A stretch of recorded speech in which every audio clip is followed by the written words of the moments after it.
Mesdames et messieurs, bonjour et bienvenue à la table ronde. Nous sommes vendredi le 17 août. Et dans quelques jours, comme des petits champignons, vous allez voir des affiches partout. Vous allez voir ça. Les candidats vont s'afficher plus ouvertement. Nous allons savoir qui se représente dans quel quartier. Et justement, en parlant de quartier, j'ai le plaisir de vous présenter Sam ou Samuel Cardarelli, un des candidats pour le quartier numéro 1. Bonjour. Merci, Jacques. Ça va bien? Oui, très bien, très bien. Good. Les gens, moi j'étais là, j'ai dit, c'est qui Samuel Cardarelli? Puis là, tantôt, quand tu me dis, ma mère, c'est Liliane, je dis, hey boy, je te connaissais, tu étais tout petit. Mais c'est tout ce que je sais de toi. Okay. Alors, moi, j'aimerais ça que tu te présentes à la population du quartier numéro 1 oui. et évidemment de la cité Clarence-Rockland.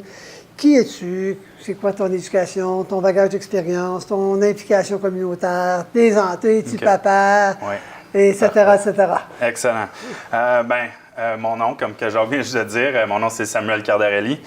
J'ai 33 ans. Je suis père de famille. J'ai une épouse, Véronique. J'ai un petit de 2 ans, Mathéo. J'ai aussi un autre qui s'en vient au mois de novembre, un autre petit garçon. Fait qu'on est excités pour ça. Fait que je suis dans le jus pas mal. J'ai tout le temps resté dans le quartier 1. J'ai vécu sur la rue Poupard. Puis là, on a bâti sur un terrain sur la rue Charon. D'accord. Fait que je suis là depuis 2014. On bâtit la famille là. Moi aussi, j'ai travaillé au YMCA de Rockland pour plusieurs années. Puis là, j'ai continué à monter. Puis là, je suis en charge du YMCA à Carlingwood. Fait que je gère le YMCA là. Je suis aussi en charge des programmes d'enfants, d'adolescents, de famille pour l'association. Aussi les camps d'été. Puis aussi les programmes d'après-scolaire, après-école, pour l'association. Fait que beaucoup de travail. Et quand tu parles d'association, tu veux dire quoi au juste? L'association du YMCA, YWCA de la capitale nationale. Ah, d'accord, OK. Oui. Parce qu'il manquait un petit détail. OK, c'est beau. Et ton éducation, c'est... Mon éducation, j'ai étudié plusieurs choses. J'ai étudié en technique policière, en marketing, puis aussi j'ai été en sociologie à l'Université Carleton. D'accord. Tu as un bac de l'Université Carleton? Ou... Oui, j'ai un bac de l'Université Carleton en sociologie. D'accord. Et dans la communauté, est-ce que tu t'es impliqué dans la communauté de Clarence-Rockland ou si tu n'as pas eu ton travail ne te le permettait pas? Oh non! En plus d'un travail vraiment chargé, je suis impliqué dans la communauté, ça fait plus de 20 ans. Fait qu'aussitôt que j'ai eu l'âge de 13 ans, puis j'étais aussi à l'école secondaire, à l'Escale. Je m'impliquais dans les comités sociaux, le comité d'étudiants, j'étais représentant. J'ai aussi fait les comités sportifs. J'étais aussi un entraîneur pour les sports, pour le soccer, pour le basketball de l'école. Puis j'aimais beaucoup ça, fait que j'ai continué. Je m'impliquais pour diverses initiatives, comme la guignolée, des choses comme ça. Okay. Aussi, j'étais coprésident en 2004 pour le comité skate park qu'on a commencé. J'ai resté là jusqu'en 2009. Après ça, en 2007, j'ai travaillé avec C'était ta communauté. Alors, j'ai passé jusqu'à 2017. J'ai travaillé avec ce projet-là. J'étais vice-président pour proche de 2 ans. Je suis pompier volontaire à Clarence-Rockland aussi. Ah, puis oui? en plus de ça, je suis le président de l'Association des pompiers de Clarence-Rockland. Ah oui? Fait que je suis occupé. D'accord. Puis, juste pour les familles qui ça fait longtemps qui sont ici, tu es le petit-fils d'Eugène Laviolette, un ancien maire de la ville. Oui, définitivement. Fait que c'est une des raisons pourquoi aussi que je voulais me lancer en politique. J'ai tout le temps eu un intérêt. C'était des conversations à la table de famille. Fait que j'étais tout le temps intéressé, puis j'aime bien ça. D'accord. Bien. Le monde est petit. Oui. Alors, pourquoi est-ce que tu ferais un bon représentant à la table du conseil? J'ai reçu beaucoup de la ville de Rockland. J'ai reçu beaucoup de la communauté, mon éducation. J'ai travaillé dans plusieurs sports d'équipe. J'ai eu le soutien des voisins et des amis, surtout lors de mon décès de mon père quand j'avais 13 ans. Puis ça m'avait vraiment touché. Puis j'avais vu comment que la communauté est venue ensemble pour nous aider, nous supporter. Alors, j'ai décidé de redonner à la communauté. Fait que ça, c'était une des grosses raisons. Pourquoi? Puis comme tu peux voir que je viens juste d'énumérer toutes les choses que je fais dans la communauté depuis 20 ans. Oui, puis c'est ici, c'est ton seul chez vous. Oui, c'est Rockland. exactement. Clarence Rockland. Oui, oui. OK. D'accord.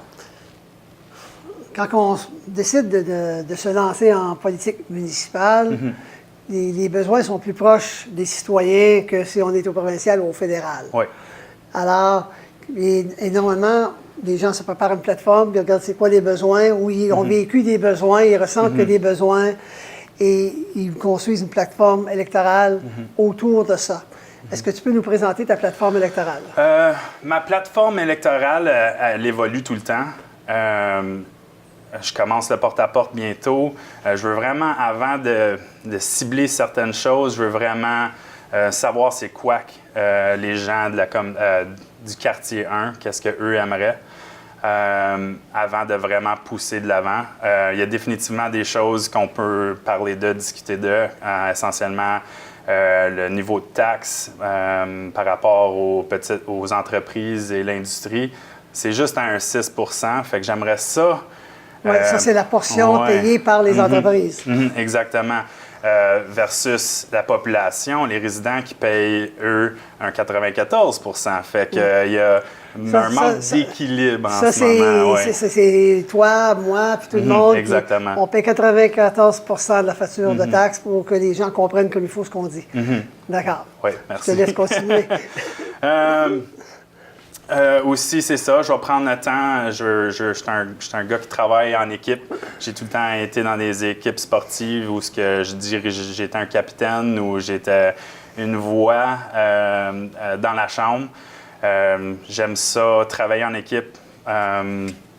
Puis aussi, je veux travailler avec les conseillers, le maire, faire sûr qu'on va de l'avant avec... Ah, excuse. Avec ce qui est décidé?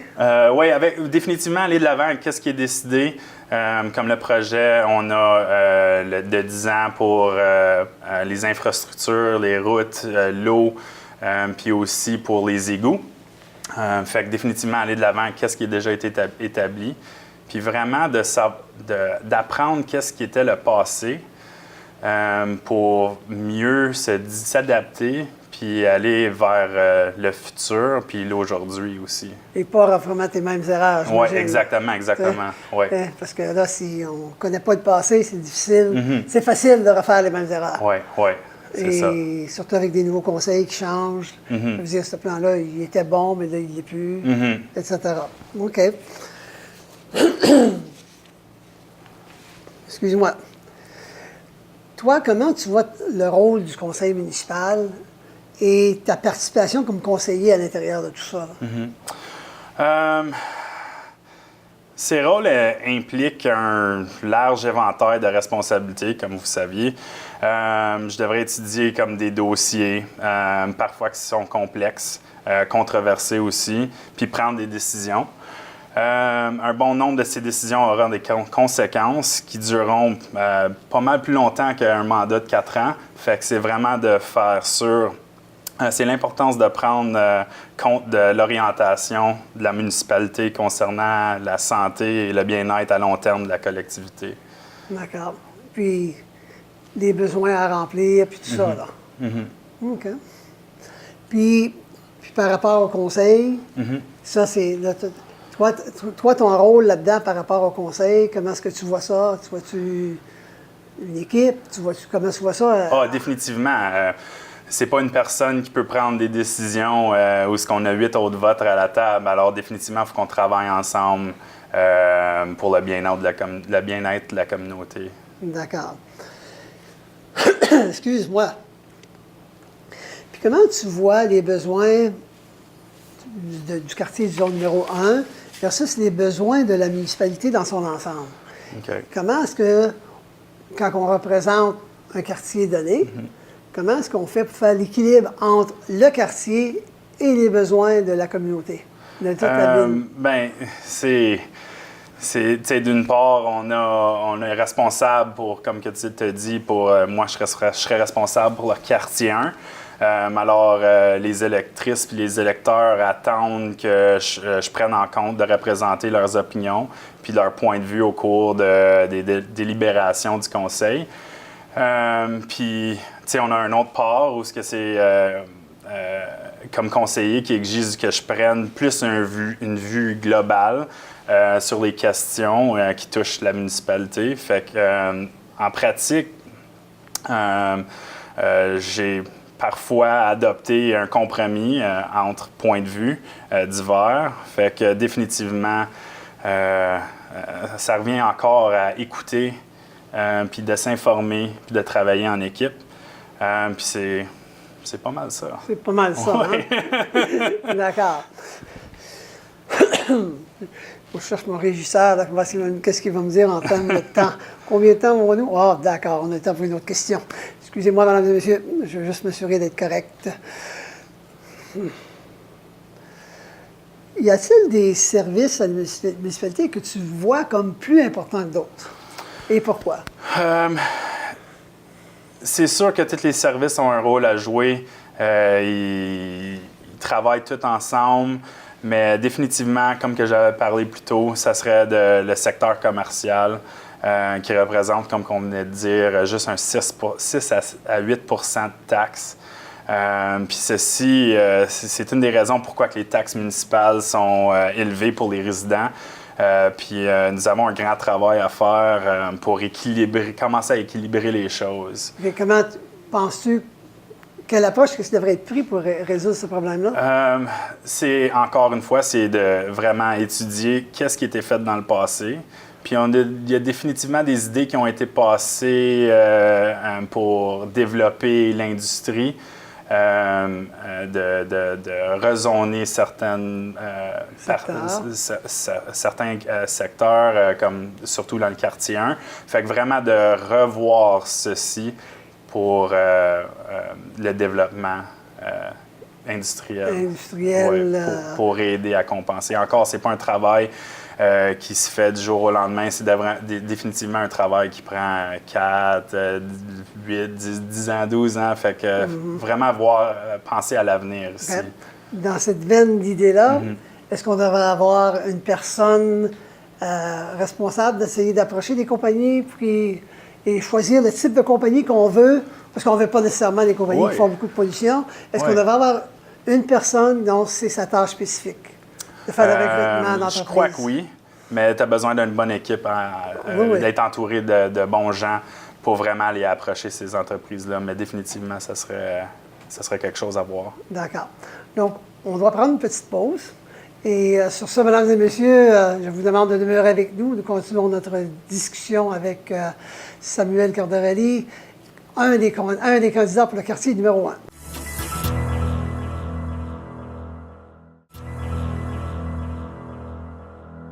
Merci d'être demeurés avec nous, mesdames et messieurs. Nous continuons notre discussion avec Samuel Cardarelli, l'un des candidats du quartier numéro 1. Samuel, tu sais, dans un conseil municipal, il y a tant d'argent à dépenser. Puis si on regarde la table ici, des fois, c'est comme la tarte de l'argent. OK? Elle est divisée pour différents services, que ce soit les garderies, les arénas, les travaux publics, les salaires, les employés avec des bénéfices, etc.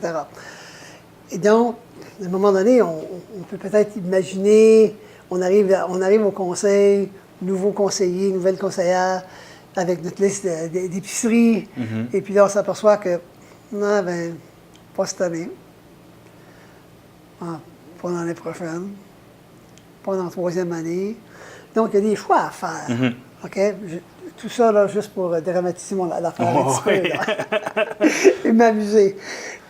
Alors, si tu avais seulement un item que tu pouvais choisir Oui. dans ton 4 ans, que tu voudrais absolument qu'il soit accompli, ça serait quoi?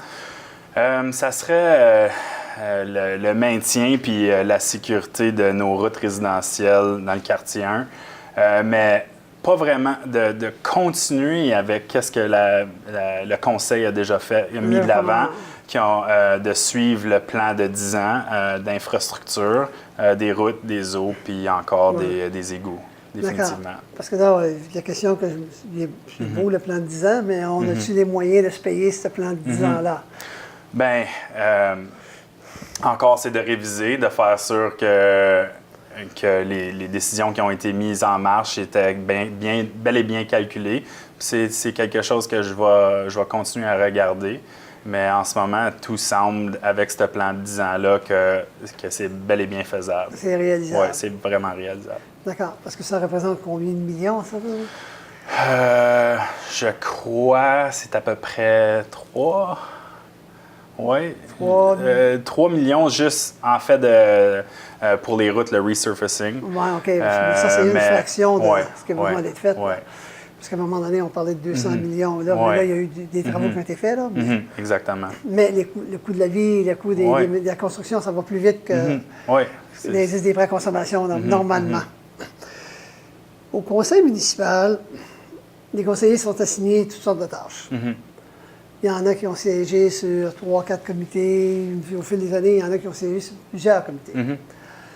Et il y a des comités, que ce soit des loisirs, que ce soit autre chose. Il y a des services comme les finances, que présentement, le conseiller attitré, c'est Jean-Marc Lalonde. Il fait ça seul, ou il y a peut-être un autre membre du conseil qui fait le regard là-dessus. Parce qu'évidemment, c'est les employés municipaux qui le font, etc. Ouais. Toi, sur quel des comités que tu aimerais travailler? Dis-moi donc 3 exemples. Et pourquoi? J'aurais définitivement les services communautaires et les loisirs, juste avec mon expérience de travail.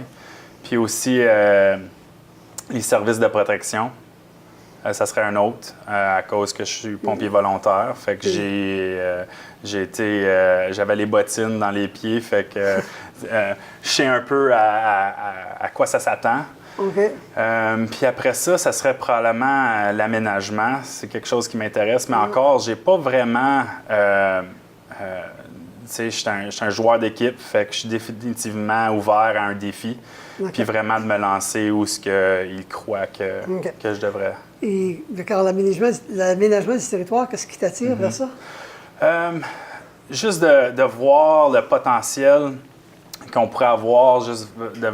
C'est un processus qui est définitivement à long terme. Fait que c'est vraiment d'avoir une vision, puis de travailler avec la vision du conseil pour vraiment aller de l'avant pour faire sûr que Rockland est assez équitable pour grandir.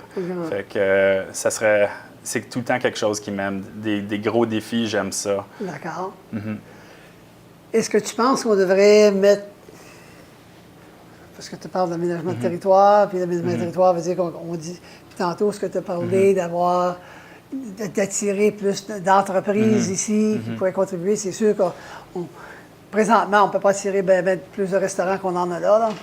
Et la même chose avec certains autres. Fait que c'est autre chose qu'il faut attirer que peut-être des commerces de détail et des restaurants, parce qu'il faut que ces commerces-là soient rentables vis-à-vis de la population qui est capable de la soutenir. Exactement. Alors, c'est autre chose qu'on a besoin d'attirer pour augmenter le peu de taxes commerciales qu'on a. Est-ce que tu vois la création de comités pour supporter une personne à plein temps là-dedans ou pas? Ou comment tu vois l'approche de ça? C'est vraiment encore de comprendre où est-ce qu'on est. Il y avait déjà commencé à avoir ce processus-là. Puis c'est de comprendre pourquoi ils ont décidé de ne pas aller de l'avant avec un certain projet. Fait que, une fois que je comprends le pourquoi, je serai en meilleure position pour prendre. Je vais donner une réflexion de ma part là-dedans, Samuel. Moi, je pense que lorsque Richard Lalonde, parce que c'était lui qui avait mené le projet, je pense pas qu'il était maire à ce moment-là, ou peut-être qu'il l'était. Il voulait attirer plus de commerce. Et je pense qu'ils ont pas mal réussi à aller chercher ce qu'ils étaient capables, basé sur le type d'entreprises qui se sont intéressées. C'était plus les commerces de détail. Là, on en a le long de la 17 en masse. Il y a Walmart qui est ici. Rona, ils ont réussi finalement à avoir un deuxième fournisseur de matériaux de construction. Alors, l'objectif, ça aurait été un boni, je pense, s'il était allé chercher des compagnies. Mais je ne suis pas certain que c'était ça le but de cet exercice-là. Je pense que l'exercice visait à attirer des commerces pour pas que les gens aillent magasiner à Orléans tout le temps. Et évidemment, là, les commerçants locaux avaient de la difficulté à survivre. Et de ce côté-là, je pense qu'ils ont réussi. Là, je pense qu'il faut l'amener à une autre phase. Alors, là, je te relance la balle. Si tu es d'accord avec ma théorie, puis ma théorie peut faire défaut, quelle approche est-ce que tu penses qu'on doit faire avec ça? Mais la prochaine étape, c'est d'emporter l'industrie, de grandir le secteur industriel pour le développement, avoir plus de jobs de travail pour les résidents de Rockland qui payent assez bien aussi. Encore, j'ai pas la réponse pour ça. Je peux pas promettre de réponse non plus. Fait que je pense que c'est ça, c'est cet argent-là qu'on a besoin d'aller chercher, d'aller voir des compagnies qui veulent venir, qui cherchent à s'installer à long terme pour encore travailler sur ça, sur l'industrie. À Rockland, on est un bon choix. On a la 17, même si elle est encore à une voie, mais ça se fait quand même très bien, là. Moi, je suis content que j'ai pu voyager. Oui, je travaille dans le West End à chaque jour. Fait que, bonne chance. Je m'amuse. Excuse-moi. La dette municipale. Est-ce que tu as eu la chance de regarder le niveau de la dette? Oui. Puis est-ce qu'elle est trop grande? Est-ce qu'elle est facile à gérer? Est-ce qu'on a un coussin pour, si jamais il y a un programme qui sort de la province et du fédéral, pour justement continuer à renouveler nos infrastructures plus rapidement, qu'on peut en prendre avantage, parce que c'est ça la game, si je peux l'expliquer ainsi. Alors, quel est ton point de vue là-dessus? Tu sais, on a beaucoup de besoins puis de souhaits. On a une wish list, c'est sûr. Mais il faut prioriser, établir un plan d'action pour plusieurs années, puis aller progressivement à un rythme qui tient compte à notre obligation de gérer la dette de façon prudente et abordable. Fait que si on veut attirer ces industries-là, la dette aussi est gérée par la province. Je pense qu'on est proche du 30 millions, les environs. Puis ça, c'est encore pour des projets d'égout. Des projets comme le YMCA, des projets comme l'Arena. Fait que c'est toutes des choses qu'on a besoin pour le développement économique. Fait que je crois que une dette serait toujours là, mais tant qu'elle est bien gérée, et je pense que c'est correct à voir. C'est correct à voir. Puis pour toi, quand est-ce qu'elle deviendrait trop grande?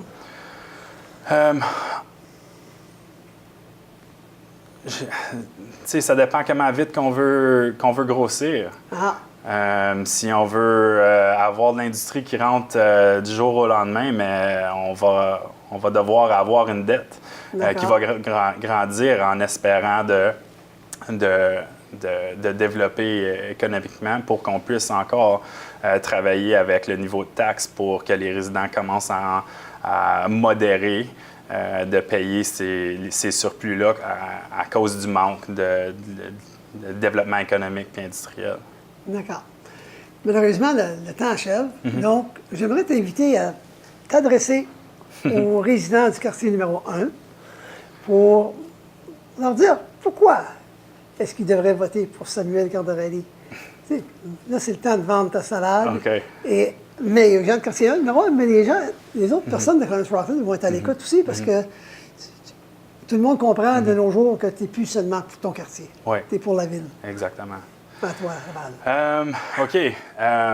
Je suis définitivement une personne de la communauté. Je crois en nos besoins. Je suis une personne qui va de l'avant pour aider la communauté comme que la communauté a aidé moi. Alors, je suis prêt pour travailler fort pour tout le monde de mon quartier et pour la ville de Rockland pour faire sûr qu'on puisse développer la ville de Clarence-Rockland adéquatement puis en croissance. Merci beaucoup. Donc, mesdames et messieurs, merci d'avoir été là avec nous pour entendre l'un des candidats du quartier numéro 1, M. Samuel Tortorelli. Excusez-moi. Et n'oubliez pas, défi 65. Je vous mets au défi pour que 65 de la population de Clarence-Rockland ait voté. Ceux qui ont le droit de vote, évidemment. Donc, sur ça, merci d'avoir été là. Je te souhaite bonne chance, Merci Samuel. beaucoup, Jacques. Et je vous dis à chacun d'entre vous, à la prochaine.